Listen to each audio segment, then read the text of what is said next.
Hey everybody, this is the Sliders Review, and I'm here today to talk to you about Moon Knight Episode 3, The Friendly Type. This episode was boring. Like, the friendly type does not even describe, it describes it perfectly. And it's kind of like, they finally did show action. However, it's apparent that Disney Plus has a certain type of action. It's similar to that first fight scene in Hawkeye. It's just something strange. Like, it looks okay, but something feels off. Like, it doesn't feel like really hard hitting, gripping action and everything. And it's kind of peculiar. Like, it does not remind me at all of the fight scenes from the Netflix Marvel shows. So I am very worried for that of Daredevil. And I know the MCU can do action. They do it all the time in the movies, and it's really good. And I know they can also do action when it comes to the Falcon and Winter Soldier. That was really good action. However, it's apparent now with Hawkeye in this series that something's lacking. They're not either hiring the right people to do the fight choreography or something. They're probably going that cheap route. This show does have somewhat of a budget. Some of the special effects are pretty cool. But when they got to like the Egyptian gods, they went the cheap route because they ran out of money. So I would have preferred the practical route. I don't care if you can see Khonshu's neck or not, just do it. Like, enough of the CGI on the suit. It's very jarring to like the eyes. Something never feels right every time Moon Knight is on screen, moving around, running, jumping, kicking, punching, whatever. There's always something unusual with it. And it's starting to become like almost nauseating that sometimes, because it's like something just don't feel right. Now, there was a lot that went on in this episode, but for the most part, a lot of it, I have no idea what it is because it's still a slow burn that of a mystery. Now, there was a chase scene in the beginning. Even the chase scene didn't seem all that interesting. I seen a better one in James Bond Casino Royale. But this chase scene was just kind of like interesting. It was generic. And then so he's supposed to like stop these like three guys on the rooftop.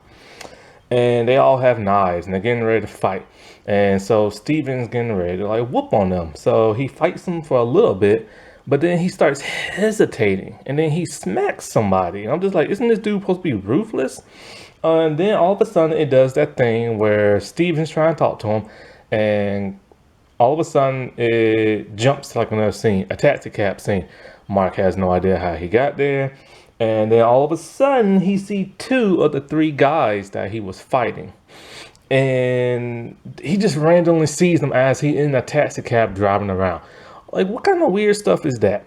And the fight scene was not interesting at all. That was poorly executed fight choreography. So then he chases the dude down again, only to flash into like another scene where he killed one dude and the other one is still like running.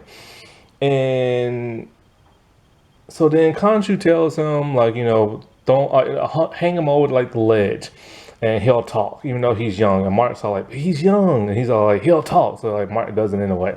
But the dude's all like, he ain't talking. And he cut his little, whatever it is he had on, and fell several feet to the ground and died. Khonshu's all like, oh, I thought he would talk. And I'm just kind of like, now the interaction between him and Khonshu, when we actually get to see Khonshu, is cool. When it's just bopping around in his head, that's not cool. Now, this seemed to be a third personality, one that both Mark and Steve are very unaware of. When he was in the taxi cab car, he didn't know how he got there and all this other stuff. And the dude, it sounded like the taxi cab driver was like, you're speaking Arabic now or something like that. And so, like, when he killed one of the dudes, he was pissed. He thought Steven did. And Steven's like, I didn't do it. And so if Mark didn't do it and Steven didn't do it, there's another personality. So which one is it going to be? Is it a taxi cab driver from the comics? Is it somebody completely different? I don't know. So as Mark is talking to Khonshu, he is kind of a little upset. He wants to know why the other gods aren't getting involved, because I forget the one god's name that the Arthur dude's trying to resurrect, or at least is following. He's taking his directions from him or some crap like that. See, I don't know none of these Egyptian gods. The one thing the MCU doesn't do very well is let you know what these gods are about when they do like other mythologies and stuff. Like when it comes to the Norse gods, if it wasn't for Hercules and Xena, the TV show, I wouldn't know nothing about them because they did a better job of explaining who they were in 2 episodes each in both their shows than the entire MCU has done. I still don't even know if they're gods or not, or aliens or whatever. So he's all like, he'll get their attention, but it's gonna piss them off because Khonshu's always pissing them off. So he makes a crescent moon during the day, and it catches their attention. So when they're there at this special like I think they're in the Temple of Giza, I believe, the Pyramid of Giza, and this makes Steven very happy because you know he's all about museums and stuff like that. And so it's interesting because they don't never show none of the other gods and what they look like. They have their avatars and they speak through their avatars. That's a pretty cheap way to go. So it lets you know they ran out of their budget because there's a special effects scene in this episode that took up most of the budget. And so as they're talking to their human host and everything, this is the only time I have not liked Oscar Isaac's acting. Because Khonshu takes over him, and every time it takes over him, he's like, and then he starts talking like, you know, like, I have never done this, and stuff like that, you know, and it's just kind of like, everybody else is being calm, and you're the only one overacting, dude, and it's just kind of like, chill. And so they keep talking about how, so he's trying to convince them that Arthur's evil and all this and stuff, and Arthur is all like, I'm not evil, it's Khonshu and everything. Everybody's always believing the villains. Why? Like, I've noticed that lately in a lot of TV shows and movies. People want to believe a villain and stuff. I don't get that. So in a way, at some point in time, he gets back with his wife and they start talking, and they're, by the way, they are in Egypt, and you don't really get to see much of what Egypt's about, just like the marketplace, and they're like on this like gondola and these people dancing, and it's really nice, but it's like we don't get to see much of like Egyptian this and that. So the dude who created this and criticized Wonder Woman for not showing enough Egyptian stuff, this dude has like no room to speak. So anyway, him and his wife still can't necessarily really get along because, you know, they're keeping secrets from one another, and like, you know, and it's just having a toll on their marriage. And so at some point in time, I forget where they're at because this episode was so boring. I stopped looking at the screen. I looked at my wall, and I just started looking at my wall, and I just started hearing what was going on. I didn't care for looking at it. That's how bored I was. So at some point in time, they're someplace else, and they have to go meet this guy. He's at some kind of weird circus carnival type thing, and he's really important. I don't know why, but his wife knows this dude. And so there's like these little cloths with stars on them, and you have to like fold them a certain way or do something. And so he needs Steven's help, but Steven is very reluctant. He doesn't want to, he wants to be the host again. And so Steven does accept and helps him out. And this is what I like. This is what the comic's about. Mark uses his other personalities to help him do whatever it is he has to do. So at least they took that from the comic. And so then of course Arthur shows up, and you know, the bad dude's gonna do some bad stuff, and they start like shooting and everything. It's a fight scene. Now this fight scene was a bit better, but there's still just something odd about it. This whoever they're getting to choreograph these Disney Plus show fight scenes, they need to fire that person and get somebody new, because something's just off with the fighting. I don't know what it is. Like, it seems like it should be cool, but it's not. It's kind of like, what was that one cartoon called? Was it Avengers Assemble? Like, the graphics look great, the animation looked great, so you would assume that would have been a great show and the action and stuff, but then when you watch it, something felt very off and dismal about it. And that's how I'm feeling about this. So, you know, Khonshu's like summoning the suits. Okay, fine. So he summons the suit, and he's doing some pretty cool stuff, but not really. Because see, the thing about his suit, if you get stabbed, it heals you automatically. And Khonshu told him before, stop doing everything as Mark and do everything as like Moon Knight.